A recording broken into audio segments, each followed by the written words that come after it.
style. You ain't know this game. Been in this thing for a while. Been in this thing for a while. Been in this thing for a while. Been in this thing for a while. You don't even know my pain. You can't even match my style. You don't even know this game. Been in this thing for a while. Been in this thing for a while. Been in this thing for a while. Yeah.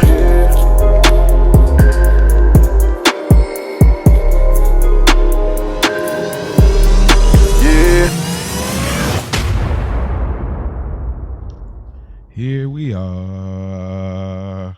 All bike. alone. Yeah, you bike. Yeah. How y'all say back in Indy? That's how we say it in Nashville. Y'all say that for real? Y'all say bike for real? I thought that was just some like plies type of thing. When you being extra. When you being extra. I definitely do that, like just to be extra. When you doing extra, man. Welcome back, brother. Yeah, we back. Niggas thought it was over. Niggas was just like, what? I say how I feel, Paul. All right, bro. Take it easy. Like pause on how it feels is crazy. There definitely needs to be a pause on how it feels. No, man, we cannot do this. Gotta be, bro. Two men talking, yeah. How you feel? Yeah, I was about to say you need therapy, but you're already in therapy. So asking somebody how you feel, the pause after is crazy. Well, I'm back, man. We are back in this thing, man. Been in this thing for a while. Yeah, been a long time. You shouldn't have left you without a dope rhyme to step to. Yes, sir. Yes, sir. Feels good, man. How you doing, man? I am good, man. Good. Happy to be doing this and everything that I do. Appreciative and proud of everything that I'm doing right now, man. With the help and motivation and push from brothers like you and Rich and my brother Dro and all the other brothers who reach out and make sure that I'm good. Thank you. Thank you. Thank you for asking. What about you? How you doing? Yeah, I'm doing good. The son is here. The boy is here. And Prince is born. Yeah. Prince Hakeem. Prince Hakeem. Whatever you like. I always use that all the time with my wife. Like when I just be like, whatever you like. Yeah. Nah, but you would piss her off. No, she just be like, shut up. Cause it's like this like backwards way of like, I'm your slave type thing. So she be like, I got you. all right. I know that. But anyway, doing good. I mean, Zaire Kadeem Hunt, he is here. Sound like a king name. That's his name means king. Yep. See? King and middle name means You didn't even servant. tell me that before we talked about this. Yeah. That sound like that. Yeah. So yeah, that's a young king. He is kicking our butt though overnight. Like he's it's rough. We're pulling out the stops, pulling out the the lavender soap, pulling out the lavender. Like he's getting a bath at 2 a.m. Like we got to get this kid down. Like, and I'm not. What is it? Like, did you have like one? Because again, I have no kids. Yeah. Did you have the same thing with your daughter? And two, like, what is that? Why do kids stay up all night?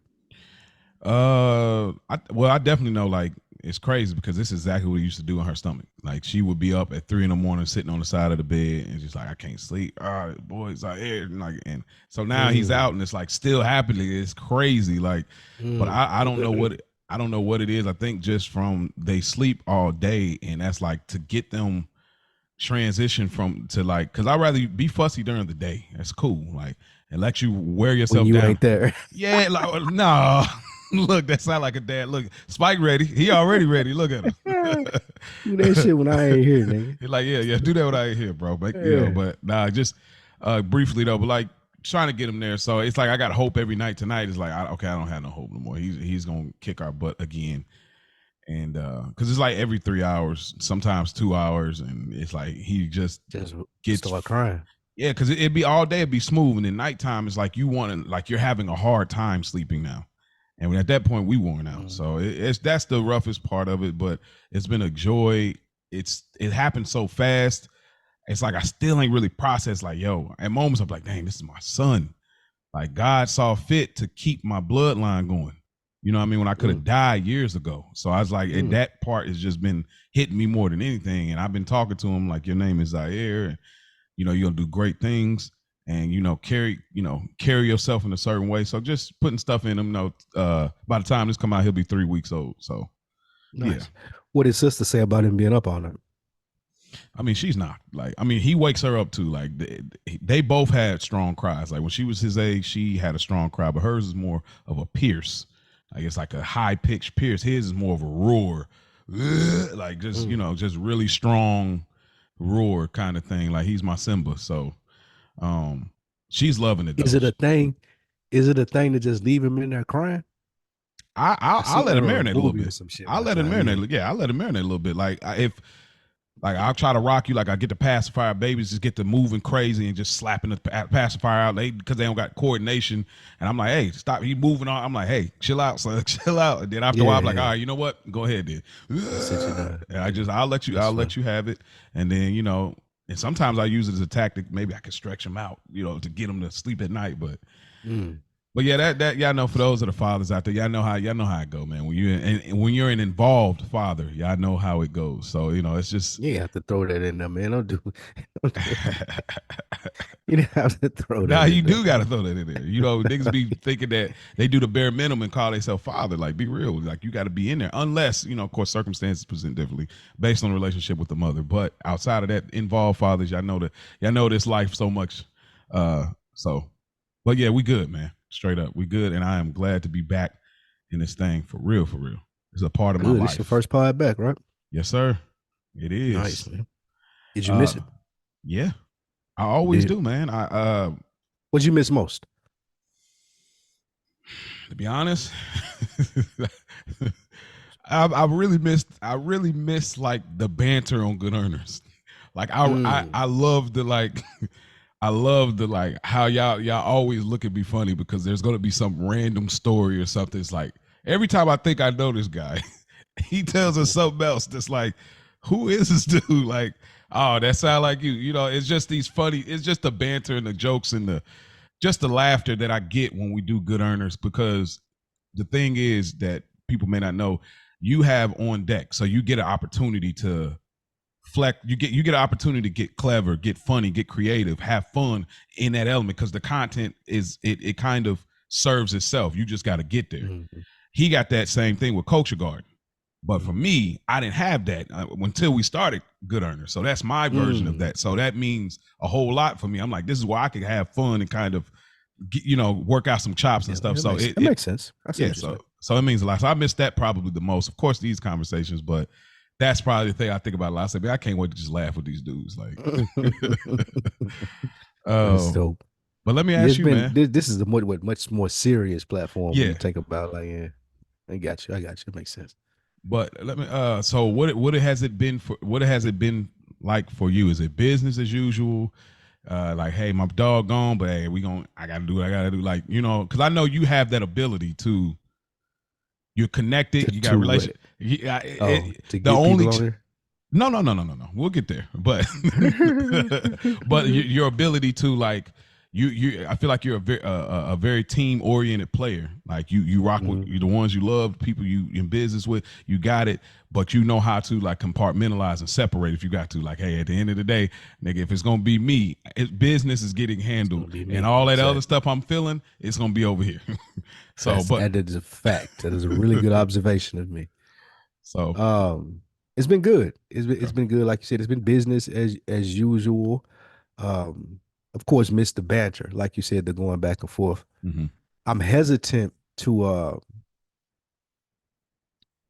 the conversations that you and I have are so like special, as far as because you and I both have an idea of what this platform is. So when you're reaching out to people who want to bring them in, it changes it so much if they don't listen to the show or they don't understand it, and if I ain't explain it to them, right? So it like they expecting it to be an interview or we kicking something like that, and that's not what this platform is. So, and I don't want to jump the gun on something you may ask me later, because I see the rundown here, but it is a thing to where you don't want to, and I've gotten to this place. I wouldn't like this at first. Commend the people that listen to this and have given feedback. I like to be respectful of this platform now. I don't want a motherfucker to open this up on Friday and I'm sitting here having an interview with somebody and this ain't what they come to another week in the books for. You know what I'm saying? And everybody can't get to that level. No knock to them or nothing like that, but everybody can't get to the type of conversations that you and I have, what you bring to the table, and how inquisitive you may be about stuff with me, and same vice versa with what I may not know about you.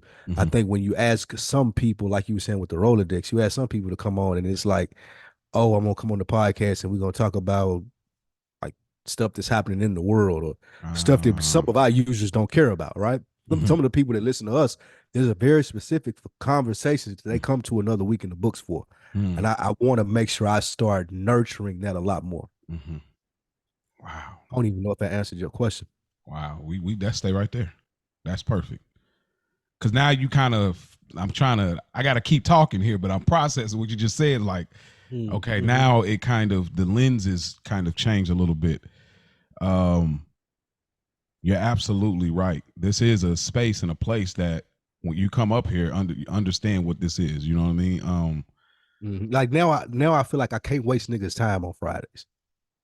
Yeah, I'm feeling like that too, bro. I gotta be real. The feedback I get from Rich or Dro or just the people that write in, like me and you can't get on here and waste niggas' time on Fridays. Like we can have fun, and you just spoke to it. Yeah, like we get to have fun on Good Earners and on deck and like the other stuff that I do, but on Fridays it's a little bit different. We still get to have fun, we still get to talk to each other and be black men, but it's a little different from everything else, and I want to respect that.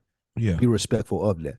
I mean, the Thanksgiving episode kind of put a certain, we talked about like that, your concern, that possibility of like, what if it becomes like, you know, we're not servicing the people like how they felt in November. Like now it's like, oh man, because you've heard it with rappers and you heard it with like actors and like, man, Eddie Murphy, he ain't Eddie though. Like, we never want this show to become like, dang, I remember though, nigga. It used to be that. Nigga, but when they was up to like 60-something episodes, some niggas was going back and forth.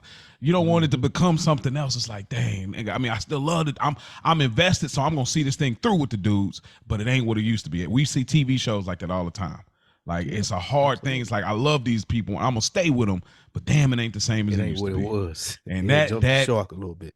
Man, okay, so I'm mindful of that. I'm very mindful of that because, like I said, it meant so much, and I've expressed this on so many other episodes. Like it means so much as far as the feedback. Like I don't take it lightly when a motherfucker like Rich, he'll say like this show changed my life. That means a lot to me, especially with what I'm trying to do in the media space and the perspective that I have on what we'll be able to do as a collective in media. Like that's part of the feedback that I want with the content that I'm going to be providing. Like this shit nigga changed my life. Like Jeezy say, niggas don't run up to me and say, I liked your album. They run up to me and be like, nah, nigga, you changed my life. That's what I'm, So treating every episode like a life-changing episode. And being as vulnerable as possible to be like, look, this is where I'm at. Yeah. What you take from it? Nah, you right on. I mean, I think that you're absolutely right. And I do want to treat it this way. And I want to make sure that we continue to do that. We're going to do some wonderful things and bring some more guests on, of course. But an episode like this, when we're getting back in the swing, we're going to definitely have a great conversation talking about angry black men trope and black anger. We're definitely, don't get it twisted. We ain't shortchanging y'all at all. We back in this thing. But you're right. It is a whole nother way to look at it, where it's like, if it can't be this, you know what I mean? Kind of like Good Earners, like where it's essentially was like, we can keep going on. We could do that, but the synergy that we have, let's do this in the meantime. Let's call it this until we get back to that. And I respect that, which brings me to the Spike Flying Solo episode. You got questions about it? Oh yeah, well yeah. So thank you for getting that to the people, man. You motivated because Spike, you got your Joe Budden on like a mug. This nigga, the way you told the story, was like, yeah. So I got a text. It was about 5 a.m. in the morning. It was. Mo text me said, I was like, oh, okay, all right, that's cool. Separate from the group thread. Separate. I don't even want nobody to see on a this. separate joint. So I don't even want nobody to see this. Yeah. So you felt like I called you to the office type deal, like, hey, Oh, let me facts. grab Oh, the shoulder facts. real quick, like, hey, let me holler at you. One I 100%. gave you the David Banner shoulder grab, like. That was definitely the tap. Like, hey, bro, let me holler at you for a minute. So I hit Spike, and this is gonna be an interesting point, but I Yeah, I hit want to Spike. hear your side of this. Okay, so I hit Spike, and I said, hey, so now it may make more sense now because you just gave that backstory or back context. Yep. I said, hey, Spike. He was like, man, I'm thinking I'm gonna go solo on this episode. I'm like, okay, that's when I hit him on the side text. I'm like, hey, like, bro, you can't, like, you got a lot of contacts. This is how I'm looking at it, because the way I hold you, I was like, you got a lot of contacts. You can't get like any of these people that you're connected with, you're in the loop with. Not one person would suffice in this space. Now, maybe you were thinking, like you said, how you respect the platform, and now that may make more sense to me now. But at that time, what I looked at it as, how you looked at it, how you voiced it on the Flying Solo episode, great episode, you voiced it as a challenge to say, oh, he don't think I can do this, or he thinks that, oh, I need somebody to make this thing go. Let me go and get my Jordan on. I took that personal, so to speak. I know you didn't take it personal, but still. But It was a good podcast. yeah, it was. But what you failed to realize was I was playing a whole different game. I was, and not literally playing a game. I don't play games with men or people, like, but so to speak, playing a different game as far as I'm challenging Spike's comfort zone. Because you said it when we talked about the first episode, shout out to school. We talked about that was one of our goals. You said, I want to get more uncomfortable this year. I wanted to challenge Spike and say, you know what? He's there when all of these other podcasters and content creators need him. He has a village to reach out. I got a Rolodex of people I work with who could be a good fit. Matter of fact, I should have the speed dial on y'all, the way I show up and show out and do what I need to do to be a part of what we're doing. So in my head, I'm like, will Spike get out of his comfort zone and actually try to reach out to people that wasn't necessarily, your normal reach out, to see if you'll get uncomfortable. Say, you know what? I'm gonna put something together that I ain't did before with one of these cats. Maybe we'll see how it go. But when you did the solo episode, I said, oh, he's going this route. And so I felt like in that moment when I heard, I thought it was a great episode, but I felt like, oh, he misinterpreting what the challenge was, the accountability of what I was going for. So I was like, okay, he thought that I was saying this, but I'm thinking totally different. But so anyway, what say you? No, that's an amazing perspective.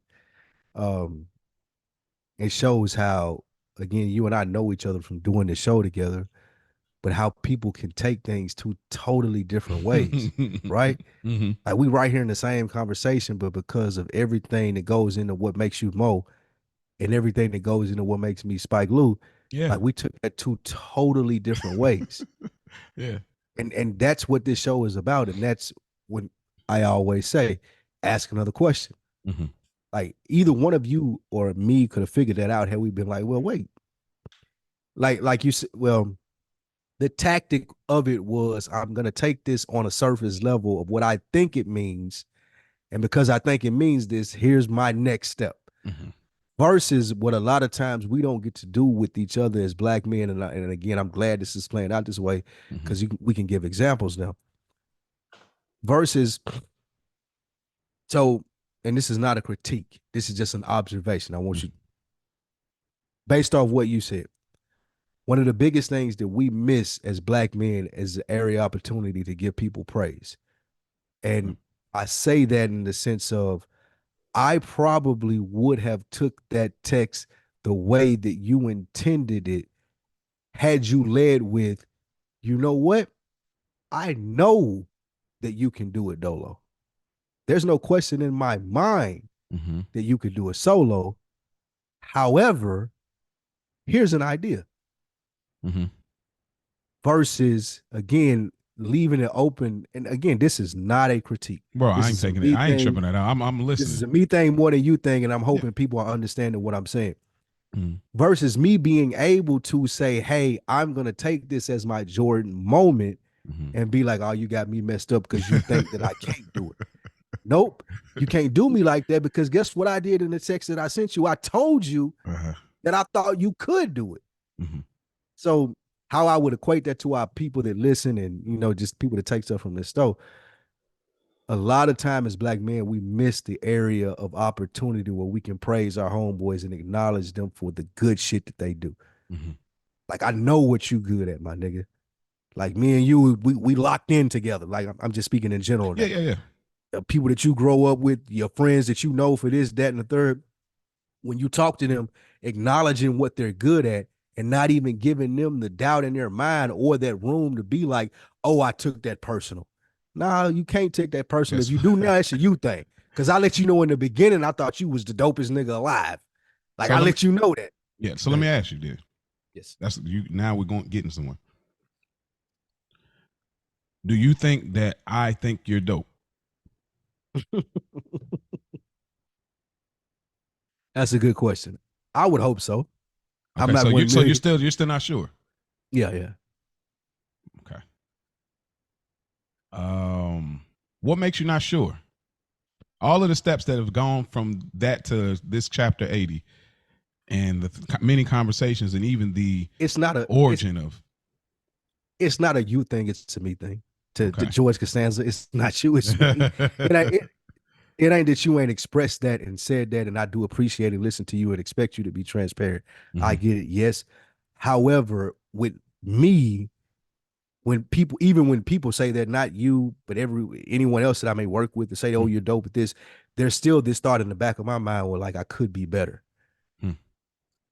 And it ain't necessarily them saying or them not having expressed that, hey, you're really talented at this.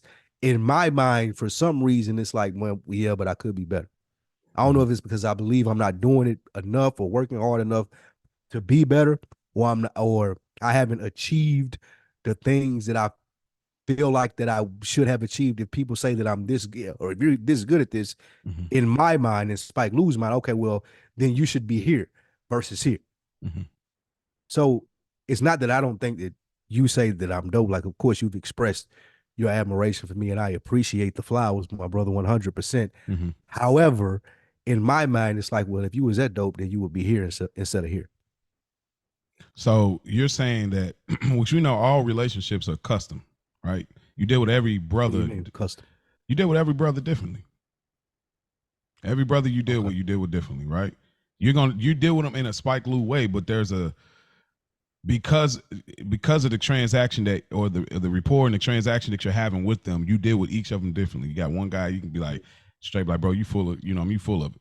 And another dude, you like, bro, I think you should really think about that. You deal with everybody a little differently according to. So is this one of those scenarios where you feel based on how your personality is and how your internal thinking, I should deal with you, and that's a adage in the way I should deal with you in regards to looking for something like that by leading that way? I don't think I understand the question. So you're saying that it would have been more effective by first we talk about making those deposits, those positive deposits, those. Yeah. So it seems like in a moment like that, it's like, okay, you're saying in that moment, that was a moment that it would have been more effective to make a positive deposit first. Oh, okay. So this is a custom way of dealing with you. And the only reason I wouldn't, why do you say it's custom with dealing with me? Well, it's custom with everybody I deal with.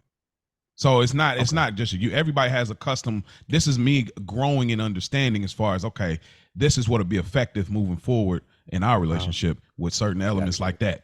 So that's why I'm asking that. Like, okay, this is a mental note, like, because what I've learned from you over the duration of this show is you told me, like, bro, you don't have to fluff nothing out.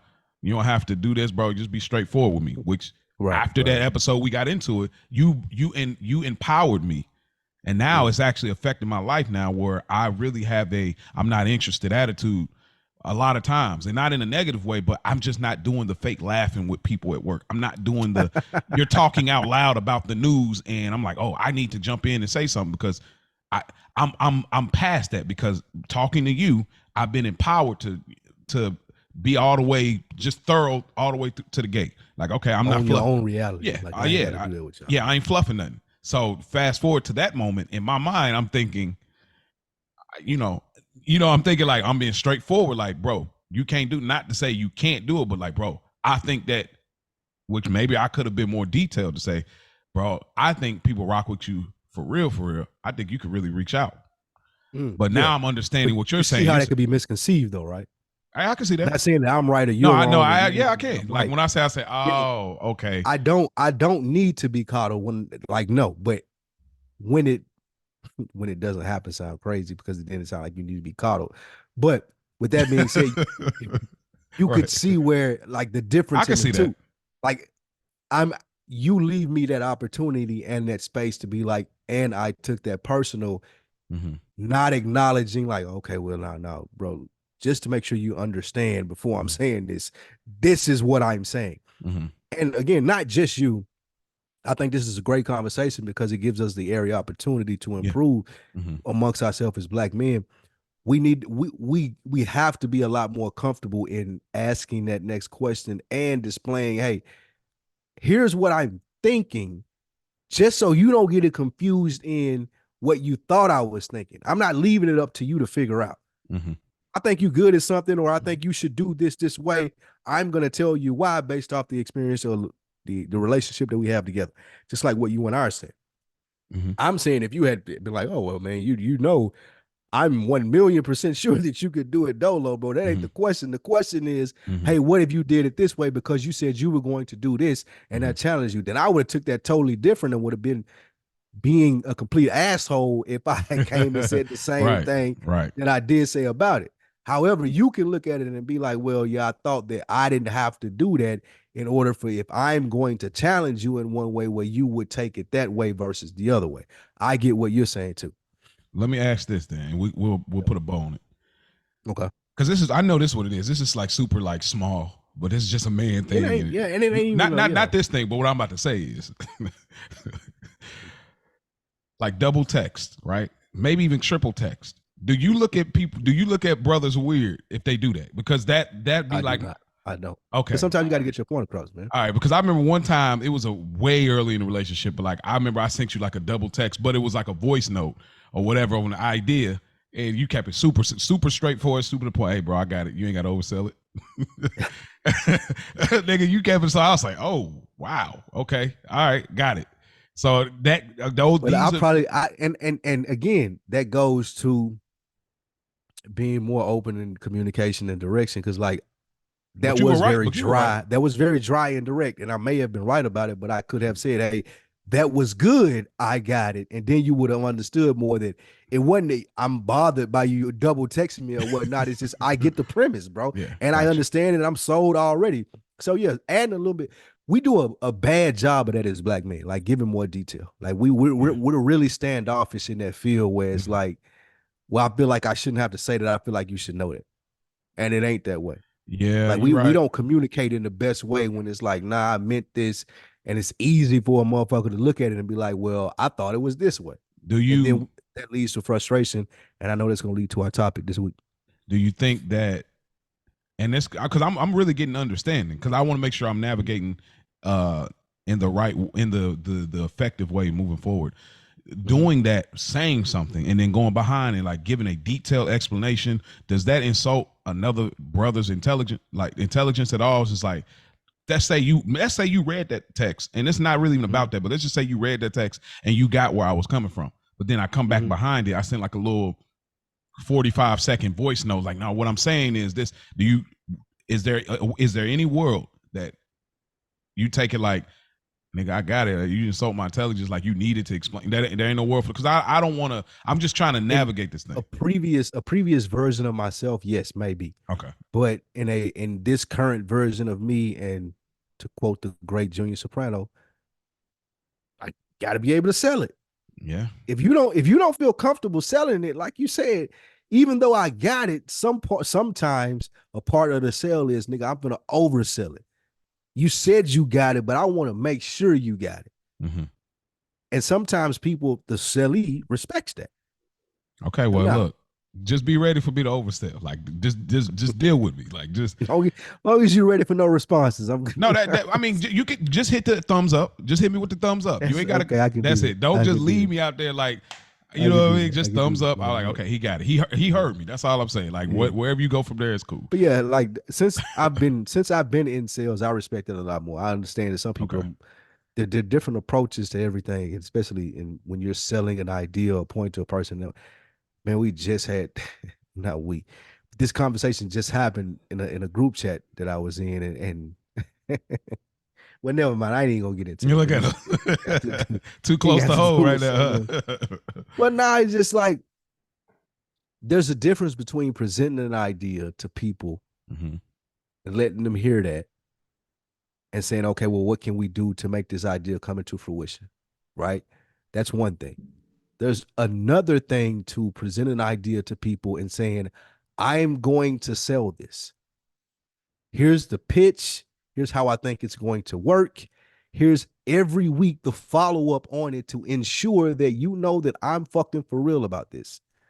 I don't care about what y'all are saying back to me. I don't care if y'all are not participating. You told me you were in on the first pitch. So you know what? Each week you got to hear this pitch and you got to listen to these things about us continuing to move this thing forward because you said that I was in. I mean, excuse me, you said that you were in. That's a sale. That's a hard sale. That's what Junior was talking about. Yeah. That's the Yeah. sale Mhm. versus you pitching it to me saying, oh, okay, cool.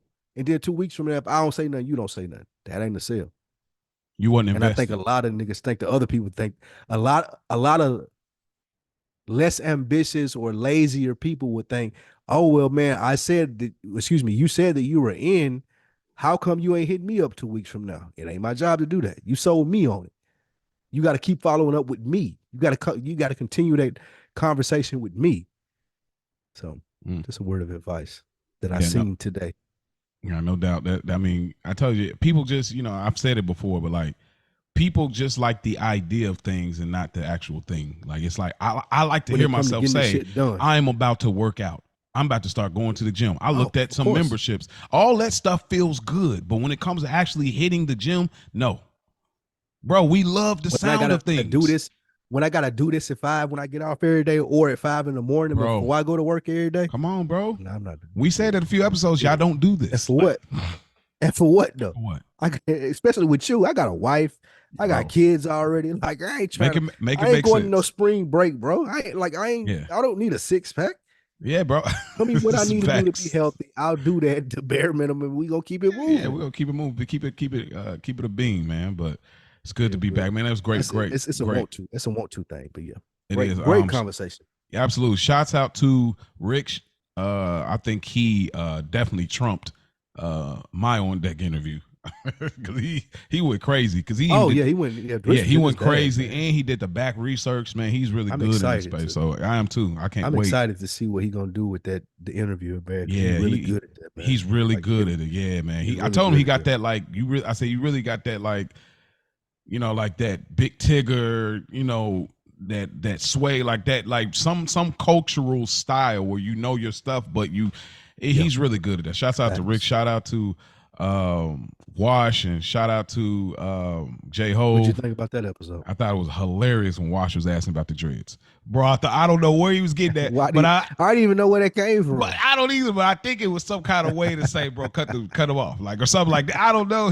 They're fresher than your average. Wash he real clean cut, so that might for sure. Like, so I thought have been asking what you got going on. That was so funny to me, bro. I just cried, almost cried at work. I'm like, because he didn't say anything else. He just left it there. He's still growing the hair. Last time I seen him, he looked one way. That's how our group chat is, though. That's how our group chat is. Like, a motherfucker say some shit like that and just leave it, and you don't know if they trolling. Oh, that's the worst. Or they being funny, or they being for real. Like, you don't know. That's the extent of that group chat. That was good. And I have to watch him, man. That's my guy. Yeah, J Ho too, man. Yeah, we go definitely get him on here. I know he was talking about me. You want to solo with J Ho, like you and him. He's just an interesting dude. It's just one of them dudes. Like I want to try to. I'm gonna try to get back the layers of like, who is this dude? Like, because I've seen him and I've heard him a few times. But I heard. Good luck. I know. Good luck, I know. Man. I know. I've been doing it 30 years, and I know. I know. That's why I said the way he pivoted on some of them things. I was like, okay. All right. It was so I see funny. what. I was talking to Dro. about the interview. He was like, "Man, I thought Jay was gonna get up and walk off the first question." Oh, because yeah, you got to it. Like, and shouts out to you because I like that you got to it immediately. I was like, yeah, that's. I said, yeah, Spike. I loved it. Y'all really took us to Tennessee on that, man. Really took us to Good, man. Tennessee I'm on that glad you liked episode. it, man. Yeah, man, I'm riding glad you dirty liked right there. it. That was dope. That's dope. Dope comparison. That's what I Um, got up. yeah, but this week, man, we ain't gonna even keep y'all waiting unless there Have was you any. seen anything? Wait, what? Have you seen anything in the news? Anything that, well, you haven't been I able to tell you, catch the it? only thing that I really was like mad I wasn't on, like in the time I missed was like when it was like Trump, the tennis shoe thing, like in the Fox News talking about black vote. Like I was Yeah. so hot, and I wish I was on in the moment when you said like that was a solo episode. I was like, oh, I can't believe because y'all I don't watch the news. So when I heard this from you, you were the news, you the anchor. So when you said this, I was like, huh?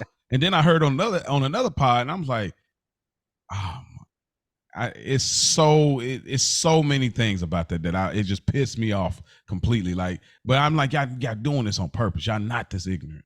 Like, y'all not this ignorant, bro. Who? Like, just some of these people in these positions, like, y'all not this ignorant to think that Like sneakers. Trump? No, not Trump, but like People around him? the people around that obviously, like y'all know who he is, y'all know what he's doing, but like this should really work in the favor. Like, you think sneakers are going to get it was crazy because they it's like they sound like they believed it, and I it's think just they like, did. and then it's like, That's the crazy thing about them, because I don't know if they doing that for bro, TV that's what or I'm if they saying. believe that for real. I don't know. They getting they Skip That's a good Bayless point. on, like they getting they Skip I don't Bayless know. on. I don't know what it is. Like, because yeah, we talked about that on Is the Mic Still On? Like, they're like, y'all can't believe that sways black people, right? Like, it ain't no way that y'all believe it. I mean, are they But only then I seeing listened hip hop to it, culture? and I listened to it, and I see it. I'm like, damn, they might believe They it. might believe it, bro. And it's like, this is what I talked about a while ago. It's like, again, this is not, our culture is not one thing, but we starting to see what's really becoming popular in our culture. And if that's what they're only seeing, like what's popular, like I don't even know what happens if you go on YouTube, type in black people. I don't know what pops up. But I'd imagine, let's just say they say, hey, we're gonna see what black people doing. And like, who, you know what I mean? And that's why I talk about how we represent ourselves. Like, it's okay to have fun and be ignorant at times, and like, turn our music up, turn up a little bit, but like, we don't have to please them. Like, we're not being on our best behavior. Shouts out to Drake, for their benefit, to say, oh, we make them feel comfortable, we make them look at us in a certain. No, it's not even that. It's just, how do we feel about ourselves? Like, that's why I be like, some of the stuff be like, just be like monkey behavior to me. Like, it's just certain things, just monkey behavior. And we like, oh, that's entertainment. Oh, okay, cool. I'm old. All right, cool. Y'all don't want to call it monkey behavior. I'm the only one calling it monkey behavior. All right, cool. I think you don't want to call it. All right, well, all right. That should have been the name. That might be the name of the episode, monkey behavior. Monkey behavior. Nah, go Please ahead. don't change it. I ain't gonna change it. But anyway, that's the only thing that burned me up. That would have been a deeper conversation in the moment for us to have, for sure. But it was just like, it's just, I talked about it before where I said, like, white people have the luxury of never having to get to learn black people. Y'all don't have to. Y'all the default in this country. They can exist in a world where it don't matter what black people think. Yep. See, white people, it's like, and this is not all white people, selective white people. When I say white people, just like y'all say black people, selective black people, but like the selective white people that we speak about that are not very cultured or aware, they have, like you said, they have the luxury, but it's like, I don't got nothing else to do. Why not? Let's just go see what the blacks are doing. Let's just go. Let me see what my kids are into. Let's seriously, like, because for us, we have to learn white people. Like, in order to go through an interview, in order to be able to function at a gig, at our job, to be able to make opportunities, we have to learn, and we have to learn their culture, their shows, their sarcasms, what's funny to them, what they're offended by. We have to learn that because we got to go through them at some point.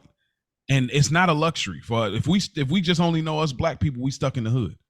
Like, we have to learn them. It's a part of the hustle for black people in our success journey. But they have the luxury to just be like, I don't have to really. Like, it's just so for me, it's just like, that clearly shows with Fox News. Y'all have that luxury. Like, oh yeah, tennis shoes, yeah, because I've seen a rap video before. I know who Jay-Z is. It's like, it's just ignorance, bro. Like, I hate it, but it is what it is, man. So that's all that I really want to talk about in that regard. Yeah. I mean, you got that off. Yeah. Well, I don't have speaking of anything to add to that. I well, already said it. yeah, but speaking of my anger, a little bit there. We talking angry black man trope I've been slash. teasing this for about a month, even It longer than has that, been a actually. month, low key. 2 months. Because you've been I don't know gone if it's been 3 two. weeks. It might. You know what? You were gone 3 weeks, and You then right. Damn, like a nigga in jail that just kind of yeah, man. lost the year. Yeah, He was. it's a long time. I was straight, man. Put that calendar up. Yeah, but to just get into it, I want to ask you first: does the angry black man trope or the thing of it, does it really exist, or is it something that's made up? Is it a myth that we just say, I don't want to be the angry black man, or it's just, oh, I seen it on TV? Like, is it a real thing at all? Have you seen this before? Is it a real thing that the angry black man trope exists? Yes. Yeah, I think they did this to us and black women. The angry black Oh. woman trope in business and corporate America, and the angry black man trope as well. Um, it's been an effective tool to keep us from being able to use our anger in our benefit. I feel like a lot of times we think that anger means like conflict. Okay. And in that conflict, like it's physical or even like beyond that. If you really outside, like not beyond physical, like deadly. Like we've been taught to believe that conflict among black men can be physical or deadly. We see it in movies, we see it in TV, we see it in all of these places.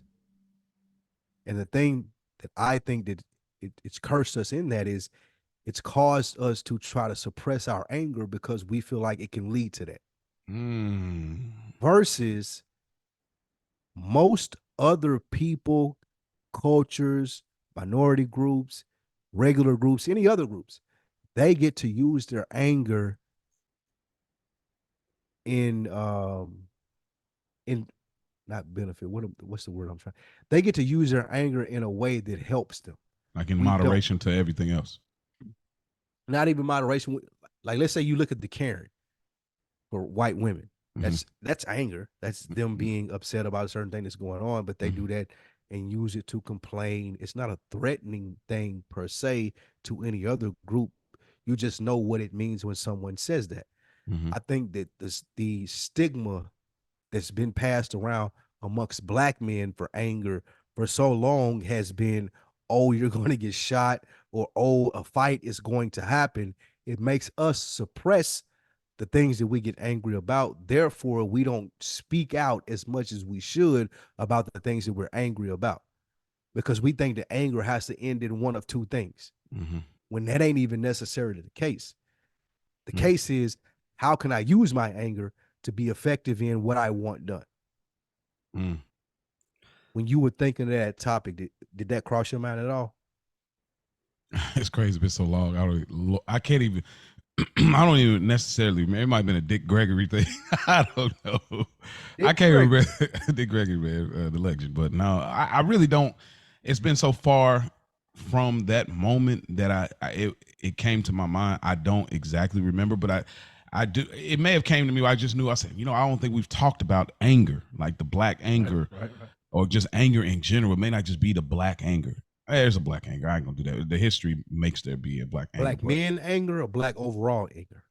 I think there's a black overall, and then there's probably a black men subcategory. It's both. Yeah, it's definitely absolutely. A both. But and women. That's what I'm saying. They break off into subcategories. But you said something that was really interesting to me. That you said suppressing. Yes. Very, very interesting choice. Yes. Purposeful choice. Purposeful choice. Purposeful. Very. Do you think that? Okay, let me take it back a little bit. When do you think that in your time, and we ain't got to have this is not a factual thing, but like, because you said that we have suppressed how we really feel, our anger towards things that we are probably in the right to be angry for, but we've suppressed it because we don't want to be categorized as the angry black man. But I imagine that wasn't always the case. Or not even miscategorized, but in a sense of just being judged incorrectly.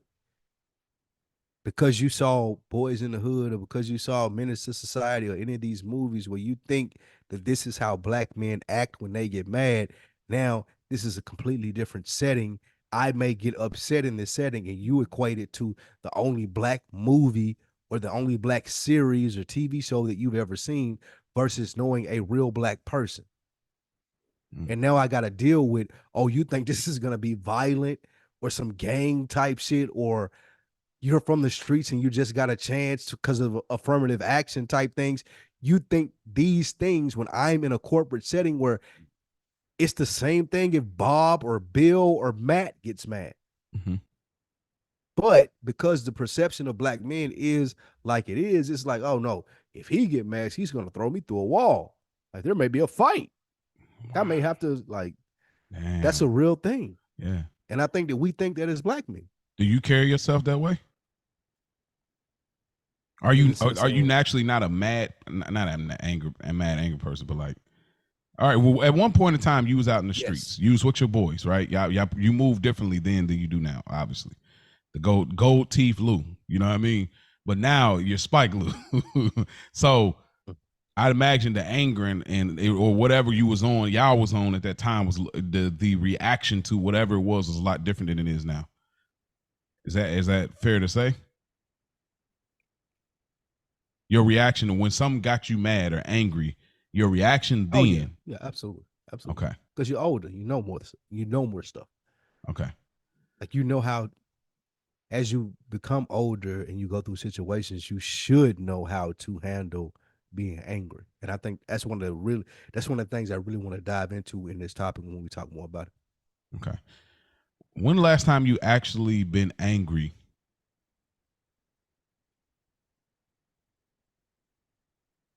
In just as in life, like as of like, what's the most recent thing that like it really had you off your square where you was like, bro, I'm genuinely angry right now. Like, nigga, I need to take a walk. Like I'm for real pissed. You like like it may even be a TV show. I know it's crazy, but like you sometimes you can get angry like I can't believe. But anyway, it might have been you, Mo, telling me that I couldn't do the solo. You got angry for real? Wow, this guy. I did take it a certain. I ain't gonna lie. I didn't know. Okay, so you was for real about the Jordan. Like, oh, I really took that personal. Absolutely. Nigga. Yeah. It wasn't, so walk me through that thought pattern as far as like how does it get to anger for Spike Lee, a person that's obviously well thought out and a person that's very intentional about how I'm going to handle whatever's coming my way. Walk me through how they go from anger for me. Okay. Great question. Anger for me is mostly being underestimated. Like I'm not sure if most of the people listening to us can relate to this, but anger for me, if it's being in a relationship with a woman, if it's being in a business partnership, it's when someone is like, well, I don't really think that you don't have the skis to do that, brother. Like you may want to bring it back a little bit. Because I feel like that I don't bite off more than I can chew, and if there is a opportunity that I could take advantage of, then I know I have the skill set to do it, then that would be the only reason that I would say, hey, I can do this, not because I'm overextending myself. So that would be one of the biggest things in the sense of when someone says, I don't really think you could do this. Why you put so much stock in that though? Like, where's the self? That's probably one of the buttons for me. It probably has a lot to do with growing up. We talked about this on this platform before. Mm-hmm. So you're talking about a person who grew up with a single mother who worked 2 jobs most of her life, and I'm telling her, oh, I'm going to do this stuff in school. I'm going to do this thing in football. I'm going to do this thing in whatever's going on. And she's like, yeah, okay, that's cool. It doesn't really matter because I got to go to work. Okay, so never really been validated over your lifetime. And we talked about the importance of having a father because, like you're just saying with your little man's right now, you talking to him and you a king and you're this and you're that. Never really having had that in my life. When I do take out on an endeavor of trying to do something, I want people to notice it and be like, okay, I think you can do it, or here's the motivation behind it because I know you've done this so well. So it turns into fuel. Even and again, it's false. Like I'm not Yeah. saying that people should change or people have done me wrong. It's just a false sense of motivation that I have for myself because certain people need that when I don't get that positive feedback or that feedback that I'm looking for because it's never been there. And that's the thing that motivated me since I was younger. Boom, that would be it. It makes sense. I remember you talking about the principal guy, one of the characters of your story. You know, I remember you talking about your great grandmother. So it all comes back. This story, this book that we're writing here every episode. Okay, you brought me back a little bit. Now I remember. Okay.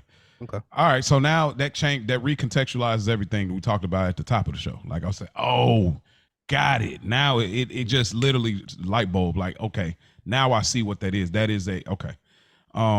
That's dope that you're able to do that though.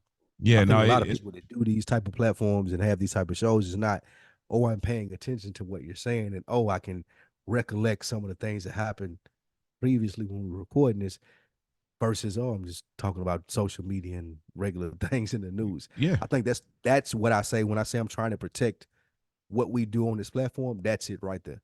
What you just did. Thank you. And that we're still on the angry black man trope, but like that is important to when you're having conversations with people that you know you get something from. When you're having a conversation, it's important to. I'm looking to gain here. Like everything ain't monetary. You know what I'm saying? Like when we have these bro, I'm looking to gain. Like Rick said, he changed this podcast, and some people listen. This podcast changed my life. It's my whole energy with people has become so much more direct. It's like ever since you was like, bro, you could, oh yeah, okay, cool. That's what made me feel like I said on top of the episode, like, oh, I could just get straight up, like, hey, yeah, bro, because you told me, like, bro, I can handle it. Like, I'd rather you do that than just do the tiptoe walk around. And so this, when you're having conversations with people you care about, look to gain. Like, I hope I'm looking every episode, like, bro, I'm walking away with something. I'm doing an after show in my head when I walk away from these. So I'm hoping that in some capacity in whatever podcast, whoever you're involved with, you're walking away like, man, I'm trying to gain here. I got my success in what I'm trying to do, but just from a mental standpoint, I'm trying to gain when I walk away from this joint. Like, man, that was a piece to really take from this podcast. It's like everyday conversation, text messages, text threads. Yeah. Like I'm sure people have seen the change in me since this podcast has started. Like what you said is like, I'm looking to gain. That's part of the reason. Like, again, before we started doing this show, I said a lot of times on here, Dro and I really didn't talk much. We grew up probably talking every day. But once he listened to this and once he heard and once I was able to express some of the things and he said, oh, okay, we're on the same page. Like looking to gain and having those conversations and wanting to call a brother every week and being like, hey, well, what you got going on? Like, what do you need to be getting to the next step of what you want to do in life? How does it feel to be in this position versus that position? Hey, I was going through this. What do you think about it? Like wanting to gain information from people that you're talking to, it's very underestimated because we get caught up in this mundane thing. Oh, bro, what you up to? And doing the same shit. We're talking about the same shit every day when it comes to rap, music, cars, or current events versus now I'm really trying to understand what you got going on and how you're going to be successful in the next phase of your life, because that's going to affect me. If I can talk to somebody who's successful in what they're doing, it's going to motivate me to want to be more successful in what I'm doing. It's going to motivate the person that talks to me to be more successful in what they doing. So I think it goes hand in hand with this with this show, with these relationships that we're building. What we say, like, you have to be, or you should want to be invested with the people that you're talking about or talking to, and be like, hey, what you got going on? How can I help? How can you help me? Yeah, you're right. And tying it back to what you were saying, I've definitely, I mean, people call it code switching now, but I don't believe in that code switching, because I think it's a misuse of the vocabulary, for one.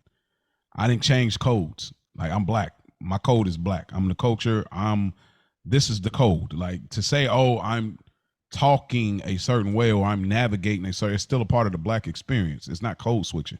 So I don't subscribe to that. But I said that to say I have suppressed some anger though.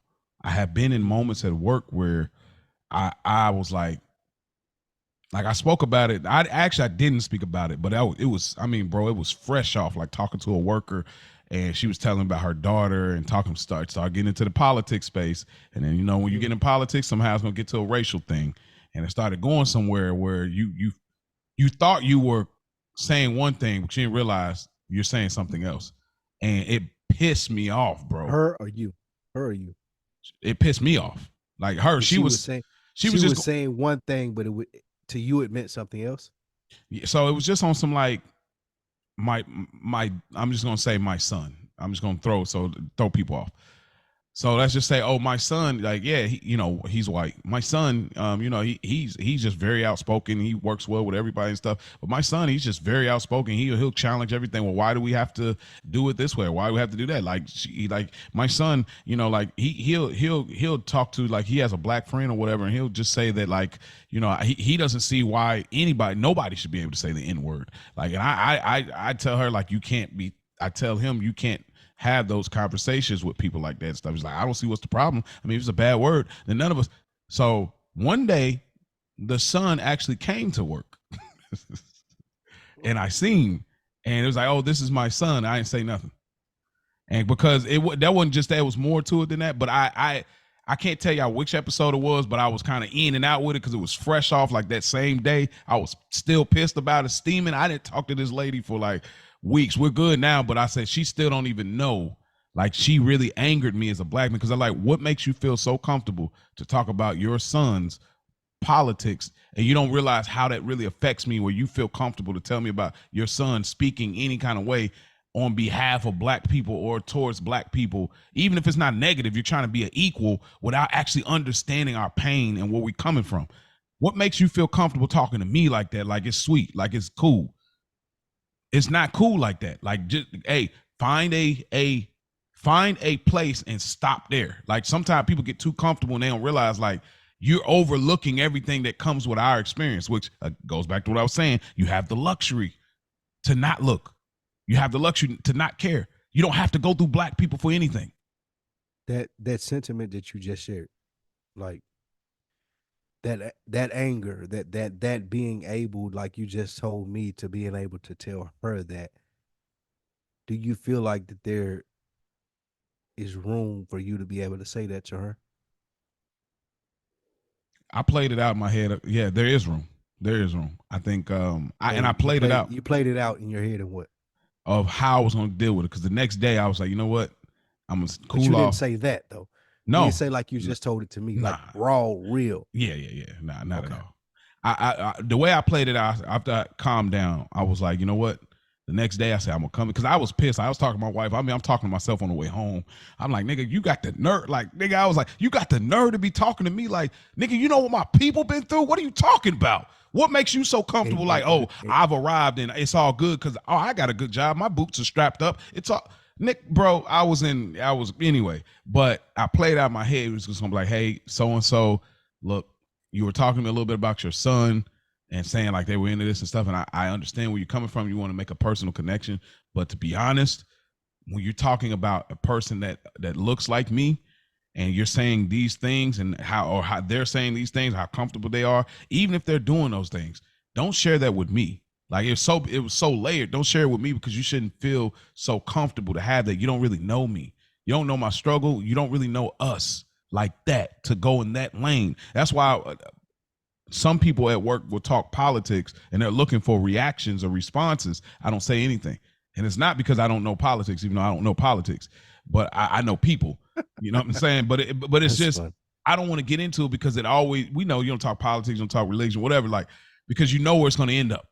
You know what I'm saying? So it's there are moments that I have anger internally, because it's like, I'm not looking for you guys to understand, because y'all don't have to per se, but I'm looking for you all to, the fact that you don't understand, don't step out there.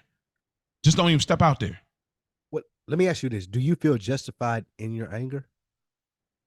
Like, do you feel like that these things should make you mad, or do you feel like that these things that they're saying, they're completely oblivious to how it would make you feel? So I'm getting mad for no reason.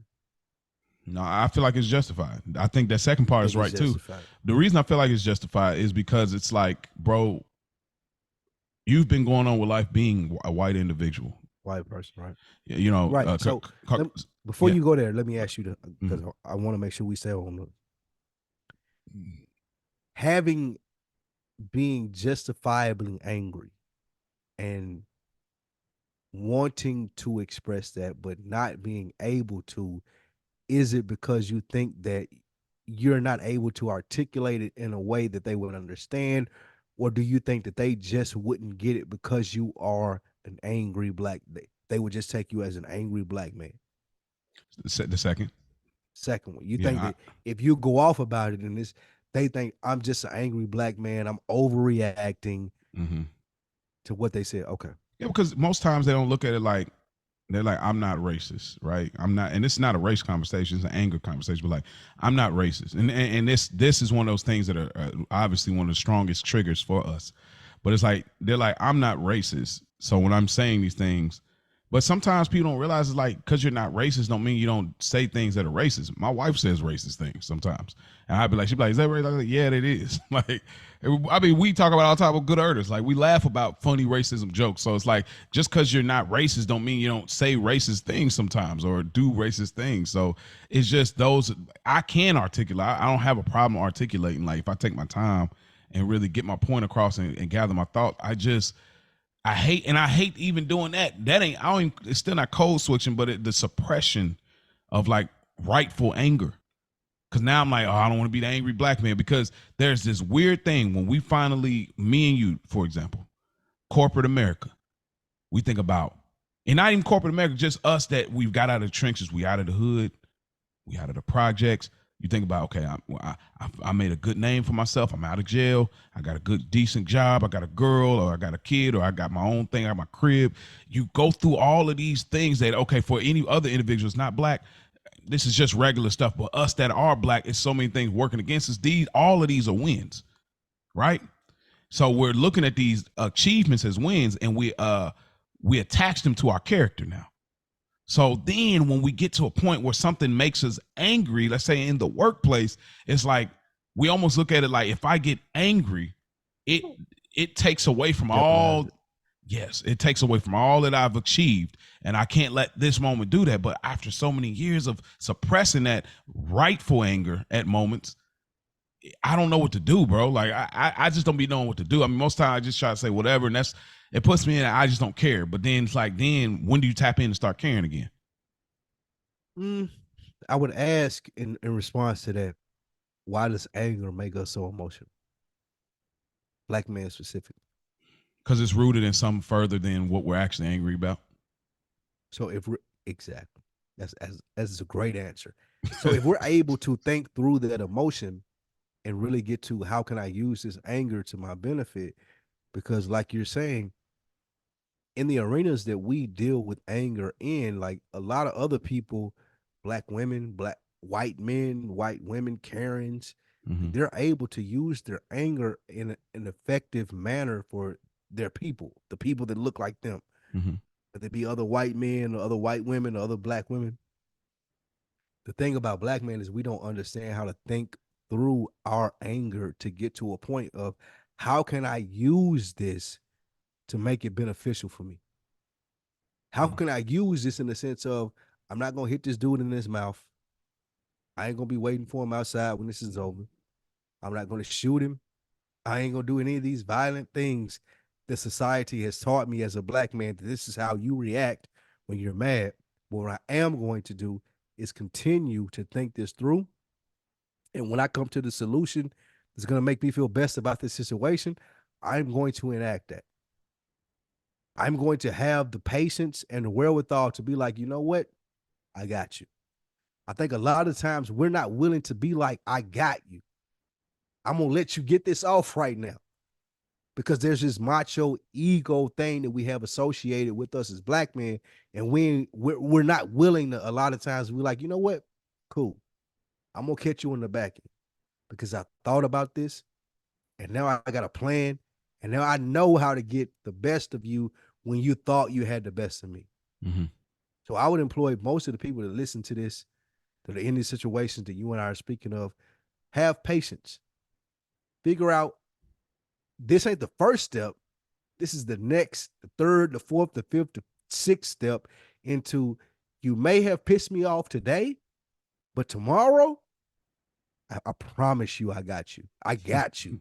I promise you, Yeah. because I done thought this out and you pissed me off that much. Like a lot of other groups are able to use their anger in forms of contracts, in forms of negotiation. Like they're able to do that, but we Channeling. feel like, yeah, they channel their anger into different things. And then we look at it and be like, damn, well, how did he get the ups on me? Because we wanted our shit to happen right then. It was a smack or a punch I see. or a I gotta play gunshot. advocate here though, Okay. because here's some let's say some of our young listeners. If we got young bulls, like I hear what you're saying, Spike. I hear you. Like play the long game, so to speak. Don't worry, I got you. I be patient. I'm gonna stay angry, but I'm gonna bury that anger and I'm gonna bring it out when I need to for something that's gonna be a bigger play. That's not gonna result in those things like violence. But it's like it's hard for the young bull or a person that necessarily that may be older but never quite got that part of the patient anger. They're looking at like this nigga just hold me. Now they're carrying that you hold me. I'm a hoe. I'm a hoe. He hold like you know how that thing. You know how that is. Like it's like I can't let it ride. I can't be patient long enough because I'm gonna feel like a hoe. And like you know it is. Like I cannot wait the next day. You're 100% right. And that's the thing that we need to be able to think through more, and being able to teach young brothers to think through more. Like every other group has the benefit of being able to think through that more.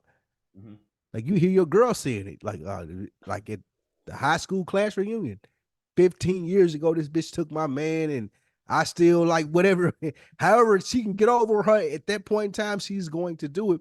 Yeah. But I think that because society makes us feel like as black men that we don't have as much time as every other group, then we need to act on our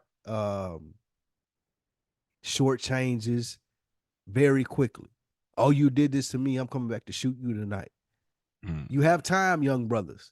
Y'all have time. Like, don't let them fool you to thinking your life is going to be over at 29, 30, 28, 27, 26, 55 years old.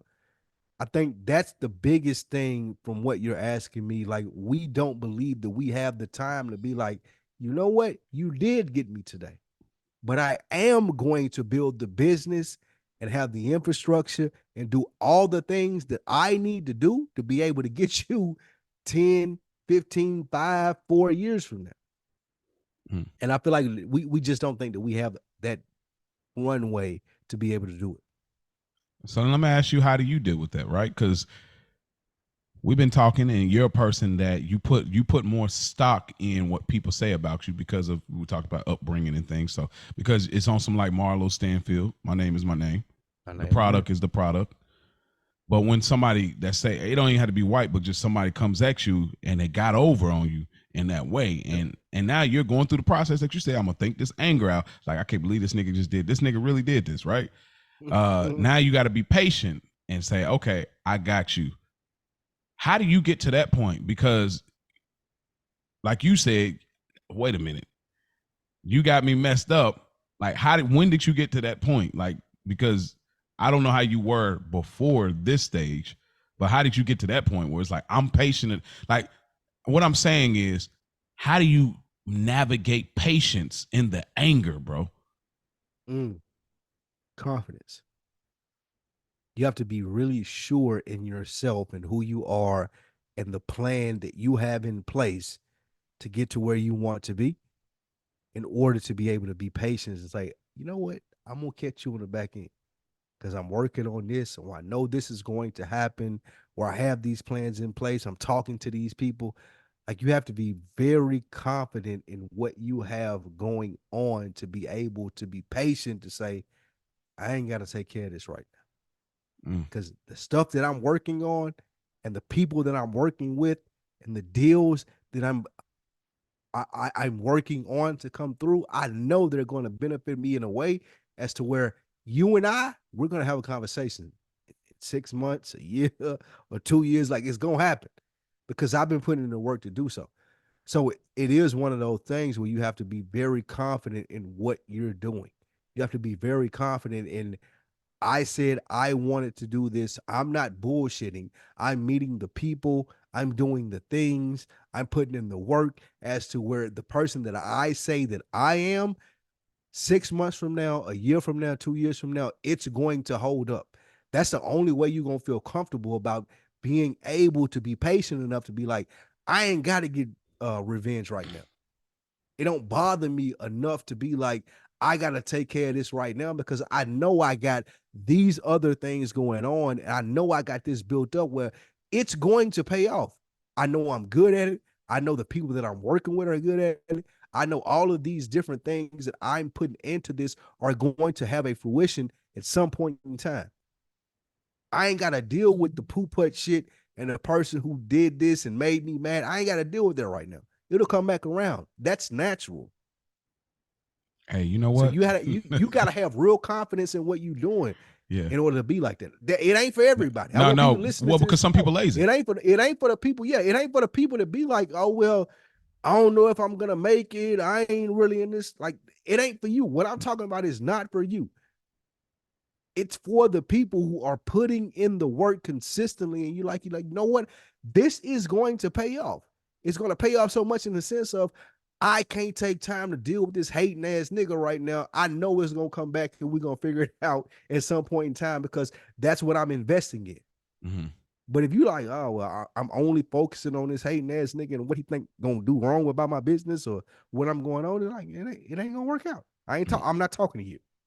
No, I think you're hitting it on the nose. And I think, like, when I say you're lazy, a lot of times is because, when you have that level of confidence, you know your get back is going to be there. Like you're talking about. Because when I set up my play, not say, oh, I'm about to get vindictive and I'm about to, no, we're not saying that. Vengeance is mine, so saith the Lord. But like, when we're talking about like, okay, I'm the best revenge is success, right? That's what they say, right? Mm-hmm. So a lot of people that can't be patient in that anger in that moment have to do the instant because they can't trust the later because they're not going because they don't have the work ethic to like actually play it out.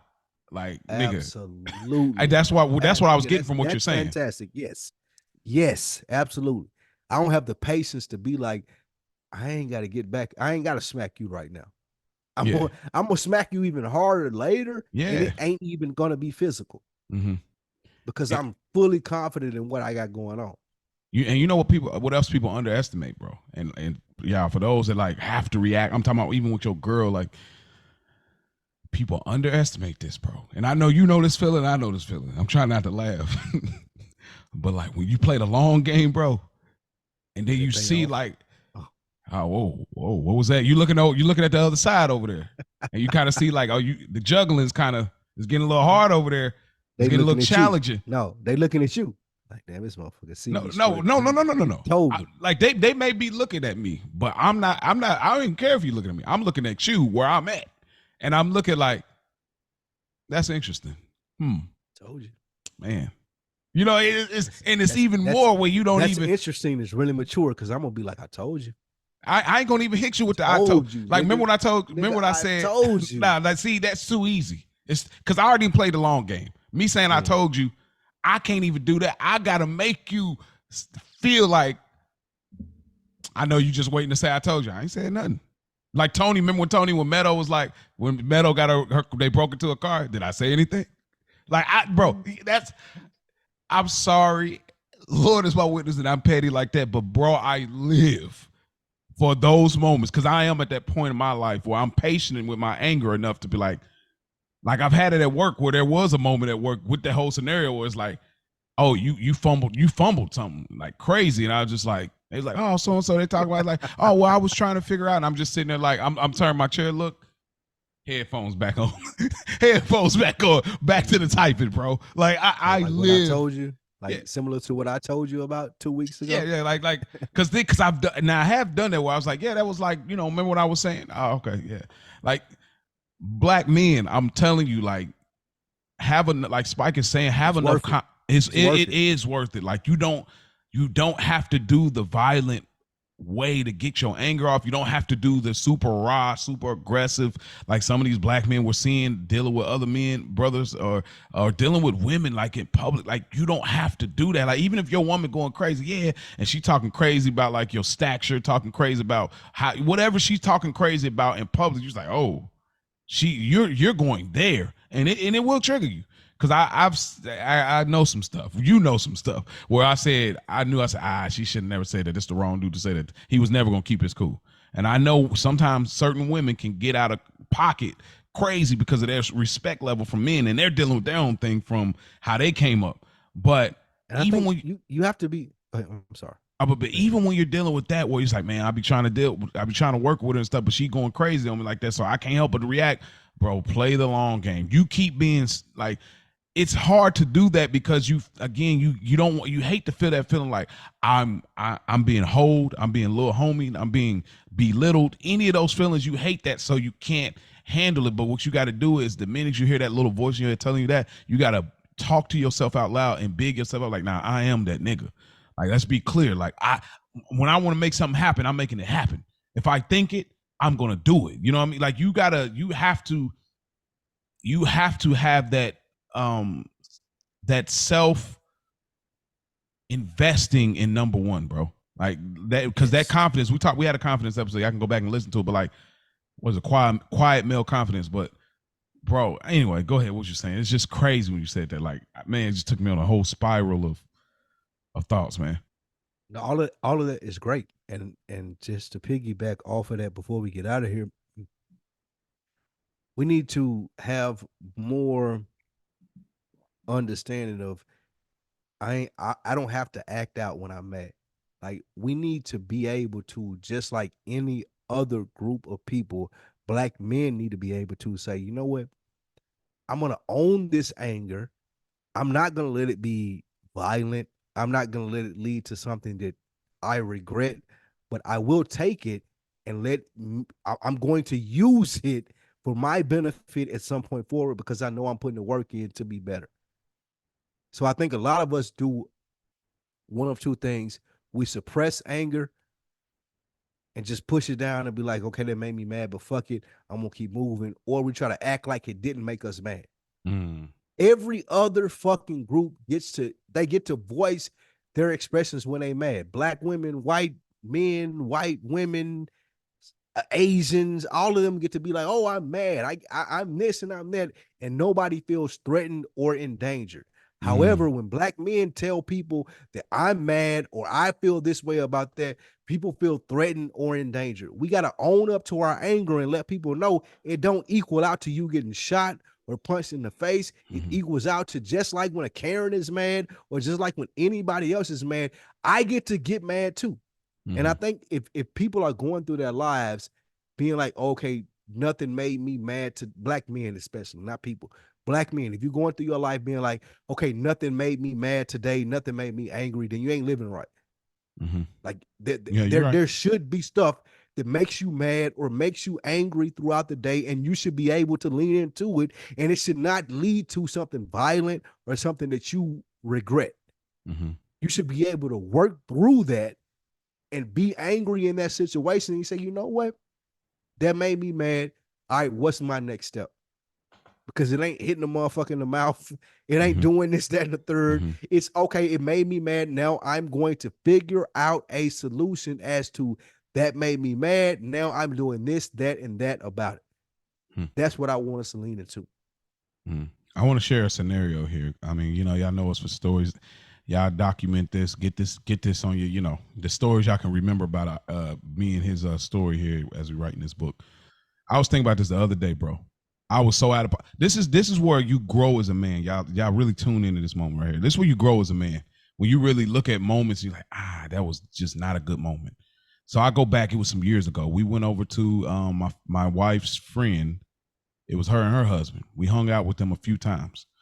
pretty cool vibe for the most part. We totally like different people.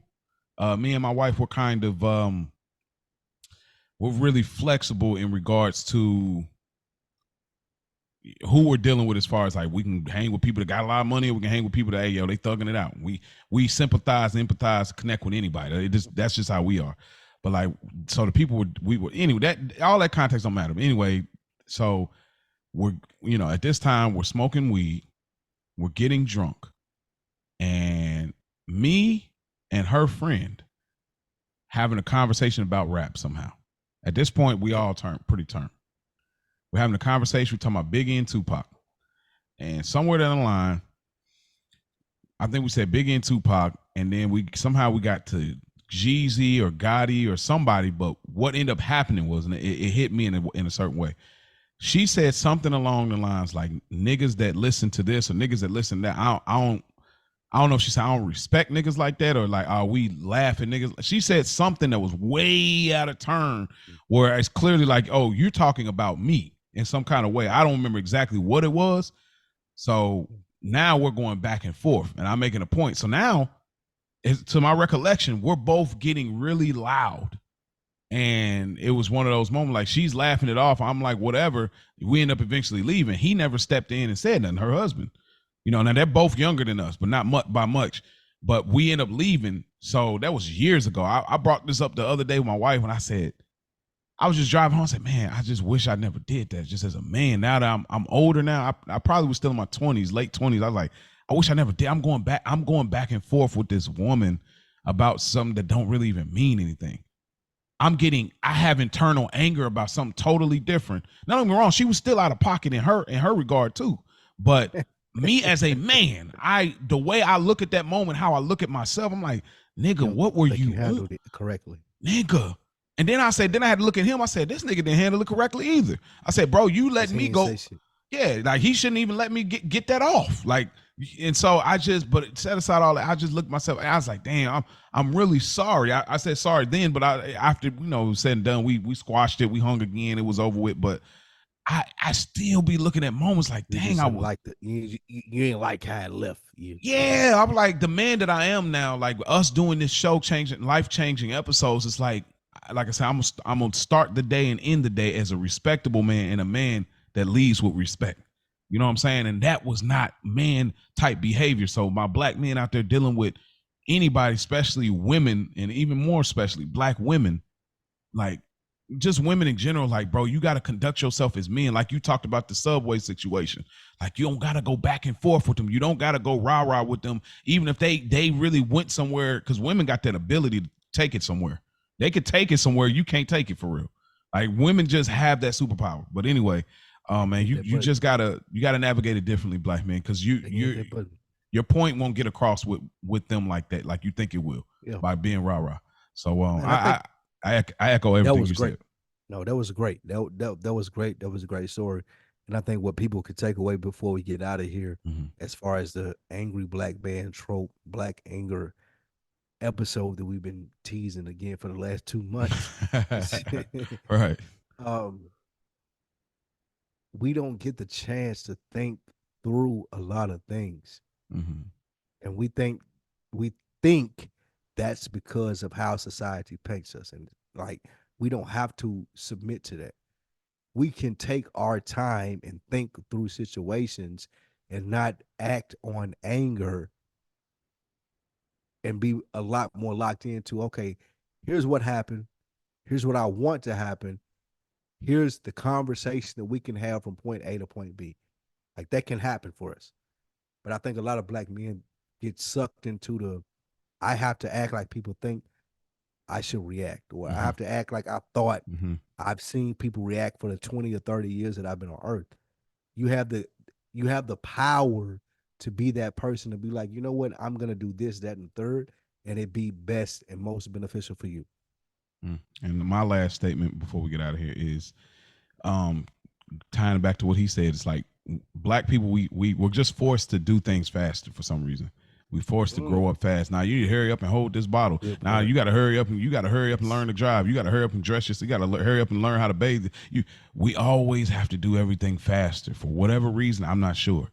And so I think that ties even into our reaction. You got to react. You got to react fast. You don't got time to. And that's just not true. Everything Spike said is big facts. Like, you just don't have to do it. Black man, if you're listening, if you having issues at work, issues at home, issues with family, like, bro, take the high road. Because guess what? Don't think you're taking it for them. You're taking it for yourself, because you got to look at yourself in the mirror like, nigga, am I who I think I am? Or who am I trying to be? Who am I trying to be? Who am I trying to be? Like, am I trying to be the nigga that flips out on a person because they called me out in the break room for some shit I didn't agree with? Or am I trying to be the person to be like, you know what? You may have had a point. I'll holler at you later about it. Yeah. I ain't really got time to think about that right now. Yeah. Who are you trying to be? Who are you trying before to be? You react, before you get mad, before you let anger lead you into a place of, I have these regrets. Who are you trying to be? Who do you want to be? How you gonna make that happen? Facts. That is our episode, man. It's been a great episode back, boy.